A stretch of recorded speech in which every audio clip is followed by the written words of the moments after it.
Hi everyone, it's JTroutLowen here with your monthly Twin Cities housing market report for the beginning of November. Each month I try to provide some perspective on our local housing market by answering one of the questions that folks seem to be asking most often. This month the question is, are home prices going to continue to rise? So before I try to answer that question, I think we need a bit of context. Let's take a quick look at what's happening in the housing market overall, and I think that's going to help better explain where prices are now and where they might be heading. So at the beginning of October, we can see that the housing market is continuing to slow down.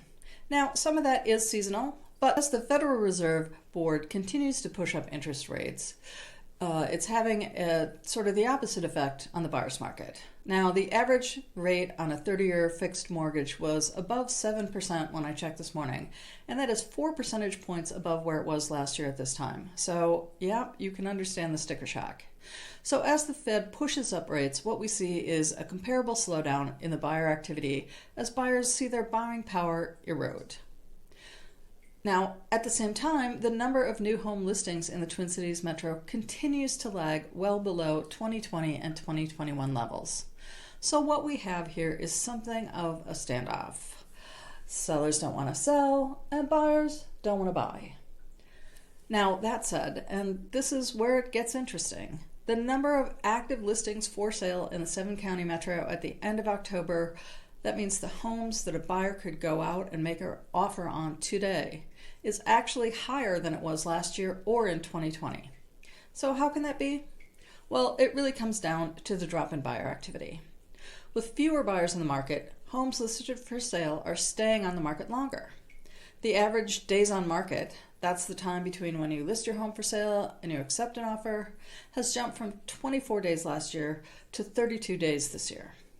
That means that even though the number of new home listings is down, the number of homes on the market at any given time is up because homes are staying on the market longer.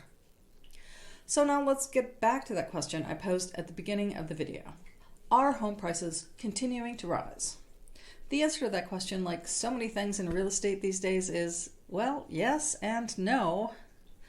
Overall, compared to the first 10 months of 2021, the median sale price of a home in the Twin Cities had gone up 4.3% year over year. But those price gains all came pretty much in the first part of the year before the Fed started raising rates.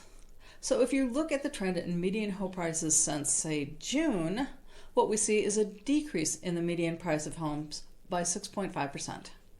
So while we're seeing prices overall are continuing to rise, that trend has definitely shifted. What does this mean if you're considering buying or selling a home in the next 6 months? Well, for buyers, despite rising interest rates, there really is opportunity here. There are more homes on the market and prices are falling. And as one article on mortgages noted this morning, you can marry the house and date your interest rate, which really means if interest rates go down, you can refinance later. So if you're thinking of selling, I think the important thing to note here is that it is still a seller's market. The inventory of new home listings coming to the market is almost 45% lower than it was last year. And some homes are definitely still selling quickly and getting multiple offers. But the real change here is that buyers are looking for homes that are move-in ready, they can afford to be picky, and they are being picky.